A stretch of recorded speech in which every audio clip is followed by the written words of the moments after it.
आज दो बड़ी अहम और ज़बरदस्त किस्म की खबरें सामने आई हैं। एक खबर तो ये है कि हुकूमत के खात्मे का आज बाकायदा तौर पर आगाज़ किया जा चुका है और दूसरी खबर ये है कि एक बहुत बड़ी कुर्बानी हो गई है जो किसी ने सोची तक नहीं थी। फिर बर्मा स्टाइल गवर्नमेंट की बातें भी पाकिस्तान के अंदर शुरू हो चुकी हैं और दो सीनियर सहाफ़ियों ने एक ही बात को मुख्तलिफ एंगल से बताया है पाकिस्तानी कौम को कि अब पाकिस्तान के अंदर मज़ीद क्या होने जा रहा है और किसकी कुर्बानी देने की तैयारियां कर ली गई हैं। क्योंकि जो मैं आपको बता दूं कि नजम सेठी हैं और मोहम्मद मालिक पाकिस्तान के जो बड़े यानी कि मशहूर एंकर हैं, बड़े मशहूर सहाफ़ी हैं, कि उन्होंने बड़े वाज़ेह अल्फाज के अंदर ये कह दिया है कि इमरान खान ने जेल के अंदर बैठकर जिन 4 हलकों को खोलने का कहा था, बार बार अपील कर रहा था, अब उसके ऊपर ग्रीन सिग्नल मिल चुका है। और इसकी सबसे बड़ी वजह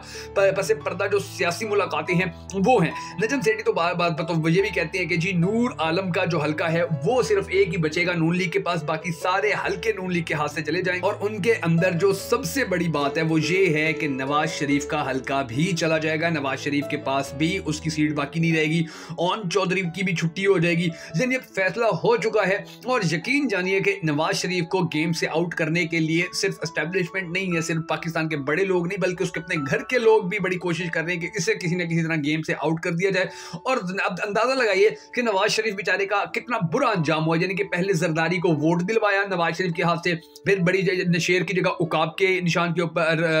वोट दिलवाए, फिर जो जहांगीर तरीन था उससे नवाज शरीफ को मिलवाया, यानी कि बड़ी नफरत करता था जहांगीर तरीन से नवाज शरीफ, लेकिन उसके भी साथ उसको मिलवाया, फिर जरदारी को मुबारकबादें भी दिलवाई। और अब नवाज शरीफ के घर जाने की बात शुरू हो चुकी है। अब नवाज शरीफ को घर भेजने की तैयारी की जा रही है। और अगर आप देखें ना, नवाज शरीफ को घर भेज दिया जाता है, नवाज शरीफ की छुट्टी करवा दी जाती है, नवाज शरीफ को फारिग कर दिया जाता है, तो सारी गेम ही चली जाएगी। और फिर खान की इस डिमांड को रद्द करना भी बड़ा मुश्किल है, नामुमकिन है। और अब नून लीग का जो सुप्रीम लीडर है जब वही फारिग हो जाएगा तो फिर पीछे क्या बचेगा। अब फैसल वावड़ा ने भी इस हवाले से बड़ी जबरदस्त और बड़ी अहम तरीन बातें की हैं, वो भी हम आज के इस वीडियो के अंदर बताएंगे। और मैं आपको ये भी बताऊंगा कि अब सिचुएशन क्या होने जा रही है। मगर उससे पहले हम सबको अल्लाह तबारक व तआला के हुजूर गिड़गिड़ा कर ये दुआ करनी है कि हमारे पाक परवरदिगार हमारे मुल्क के हालात के ऊपर रहम फरमा, हमारे मुल्क के हालात को बेहतर कर, हमारे मुल्क के हालात को ठीक कर और पाकिस्तान का अगला वजीर आजम उस शख्स को बना कि जिससे पाकिस्तानी कौम बड़ी टूट कर मोहब्बत करती है और वो भी पाकिस्तानी कौम से बड़ी टूट कर मोहब्बत करता है। अगर आप भी हम सबके साथ मिलकर इस दुआ में शामिल होना चाहें तो कमेंट सेक्शन में आमीन जरूर लिखिएगा। और कमेंट सेक्शन के अंदर आपने ये भी जरूर बता देना है कि आप आने वाले वक्त के अंदर पाकिस्तान का अगला वजीर आजम किसको देखना चाहते हैं। मैं मुश्किल हैदर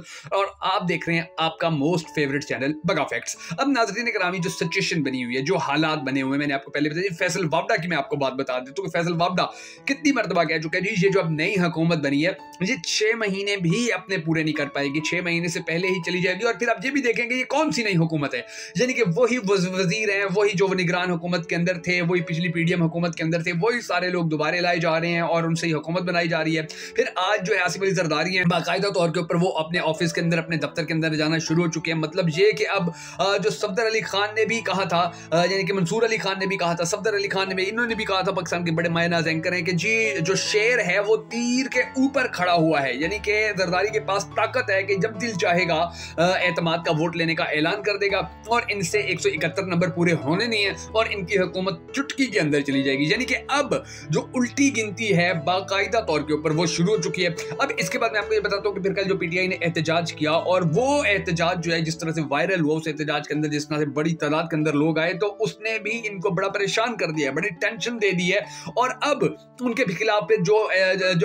प्रोपेगेंडा किया गया, फिर जो उनके खिलाफ जुल्म किया गया, तो अब ऐसा महसूस होने लगा है कि अब हमारे एस्टेब्लिशमेंट के पास कार्ड आस्ता आस्ता खत्म हो चुके हैं। आस्ता आस्ता अब इनके पास जितने भी ऑप्शन थे वो सारे खत्म हो चुके हैं। यानी कि देखिए, पाकिस्तान तहरीक इंसाफ को तोड़ा, उनके बंदों को तोड़ा, चादर चारदीवारी का तकद्दुस पामाल किया, मुकदमात किए, नाउमई करवाया, फिर लोगों को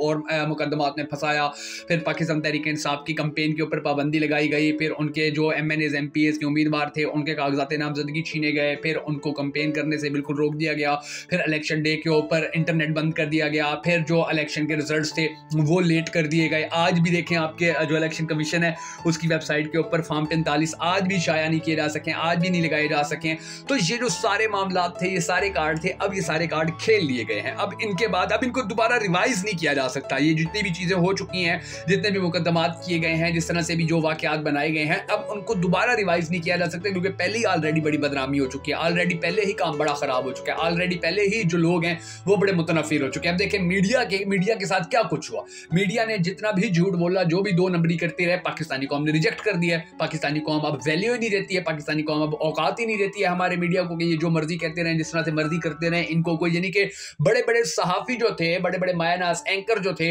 उनको पाकिस्तानी कौम ने इसीलिए देखना छोड़ दिया कि ये झूठ बोलते हैं, 2 नंबरी करते हैं। जिन लोगों के साथ पाकिस्तानी कौम है उनको ये कहते हैं कि जी ये हार गए, और जिन लोगों को पाकिस्तानी कौम ने रिजेक्ट कर दिया उनके बारे में ये कहते हैं कि जी ये जीत गए। तो अब ये जो आसिफ अली जरदारी हैं, अब ये दफ्तर के अंदर बैठे हैं, तो इन्होंने अगर एक बार भी एतमाद का वोट लेने का ऐलान कर दिया तो फिर 171 नंबर पूरे करना शहबाज शरीफ के लिए बड़ा मुश्किल हो जाएगा, और ये वजह है कि इनकी उल्टी गिनती जो है वो अभी से ही शुरू हो चुकी है। अब आप ये देखिए, जरदारी का दफ्तर जो है अब उसको बफर जोन के बनाने के हवाले से भी बात की जा रही है। जिस तरह से पहले जो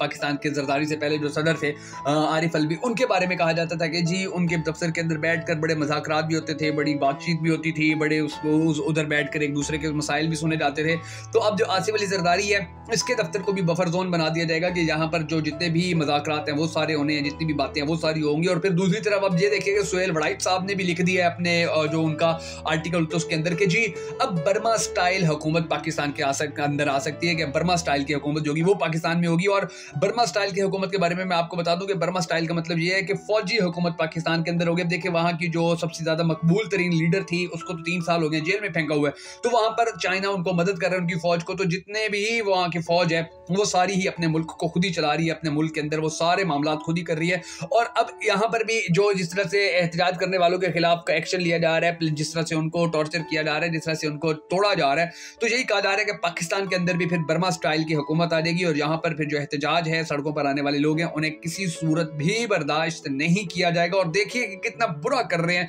कि अब 45 के करीब जो लोग हैं जो कल एहतजाज कर रहे थे, पुरअमन एहतजाज कर रहे थे, उनके खिलाफ दहशतगर्दी के मुकदमात दर्ज कर दिए गए हैं। यानी कि अंदाजा लगा लीजिए कि कितना बुरा ये पाकिस्तान के अवाम के साथ सलूक किया जा रहा है कि एहतजाज करने वालों के साथ दहशत। यानी कि कल को अगर कोई बिजली के लिए एहतजाज करेगा वो भी दहशतगर्द, कल को अगर कोई गैस के लिए एहतजाज करेगा वो भी दहशतगर्द, कल अगर कोई महंगाई के खिलाफ एहतजाज करेगा वो भी दहशतगर्द, कल अगर कोई लोड शेडिंग के लिए एहतजाज करेगा वो भी दहशतगर्द। यानी कि आप देखेंगे पाकिस्तान दहशतगर्द बनाने की बेसिकली, यानी कि यहाँ पर हर बंदे को दहशतगर्द डिक्लेयर करने की यहाँ पर जो फैक्ट्री है वो खोल दी गई है। और आप अंदाजा लगाइए कि और मजीद कितने रुस्वा होंगे। वो फवाद चौधरी ने भी अब कह दिया कि जी फार्म 45 के ऊपर तो मैं हार गया था, लेकिन फार्म 47 के जरिए मुझे ऑफर की गई कि हम आपको जितवा देते हैं, न सिर्फ आपको जितवा देते हैं बल्कि फिर हम आपको वजारत भी लेकर दे देंगे, लेकिन मैंने वाज़ेह तौर पर इनकार कर दिया। यानी कि अंदाजा लगाइए अब किस तरह से जो मामला हैं ये खुलकर सामने आ रहे हैं। फिर शेर अफजल के बारे में भी अब ये कहा जा रहा है कि उसने भाई को वजीर बनवा दिया, तो उसके ऊपर तनकीद जो की जा रही थी, तो उसने फिर कहा है कि जी बात यह है कि मैं अपने इलाके के जो मसाइल है, मेरा भाई उससे बड़ी अच्छी तरह वाकिफ है उन मसाइल से, मेरा भाई ही उन मसाइल को हल करने की ताकत अहलियत रखता था,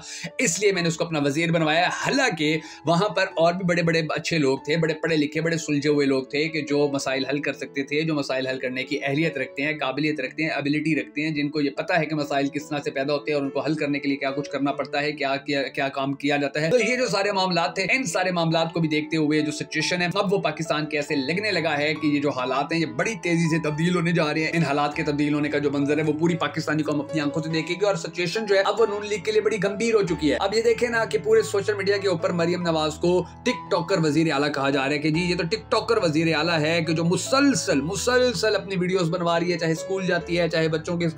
बच्चों को मिलने जाती है, चाहे किसी के घर में जाती है। ये मुकम्मल तौर के ऊपर टिकटॉकर वजीर आला बन चुकी है, जिसको और कोई काम ही नहीं है कि जी इसके कपड़े नजर आए, इसका मेकअप नजर आए, इसके जूते नजर आए, इसका हेयर स्टाइल नजर आए, इसके दुपट्टे का कलर नजर आए, इसने जो हाथों के अंदर अंगूठियां पहन रखी हैं वो नजर आए, कालों की बालियां नजर आए। यही सब कुछ इसी चीज के ऊपर जोर है। वरना कारकर्दगी जो है वो अभी भी देख लीजिए पूरे पाकिस्तान के अंदर जीरो है। तो ये तमाम मामलात इनके लिए बड़े गंभीर हो चुके हैं और बड़ा मुश्किल है कि ये 6 महीने से भी ज्यादा अपनी हुकूमत को ले जाएं या 6 महीने से भी ज्यादा अपनी हुकूमत को लंबा कर ले। अब IMF के पास इन्होंने जाना है वो कितनी बुरी तरह फंसे हुए हैं जी। इमरान खान ने वाज़ेह तौर पर इनकार कर दिया है। KP की हुकूमत जो है जब तक वो गारंटी नहीं देगी या श्योरिटी नहीं देगी उस वक्त तक IMF इनको टका नहीं देगा। इनके लिए वहां से भी टेंशनें बनना शुरू हो गई हैं, परेशानियां बनना शुरू हो गई हैं। तो ये सारे जो मामलात और हालात हैं ये इनके लिए बड़े गंभीर भी होते जा रहे हैं, बड़े परेशान कुन भी होते जा रहे हैं। और ये अब इनको समझ में नहीं आ रही कि हम किस तरह से अपने जो हालात हैं उनको ठीक करें या किस तरह से जो पाकिस्तानी अवाम का हमने मैंडेट चोरी किया है उसको हजम करें, क्योंकि ना पाकिस्तानी कौम वो मैंडेट चोरी हजम करने दे रही है, ना पाकिस्तान की अवाम करने दे रही है, ना नौजवान करने दे रहे हैं, ना सोशल मीडिया करने दे रहे हैं। और सबसे बड़ी बात यह है कि ना PTI करने दे रही है, ना इमरान खान करने दे रहा है। यानी कि या तो ये होता कि इमरान खान चुप हो जाता तो तब भी हालात ठीक हो जाते,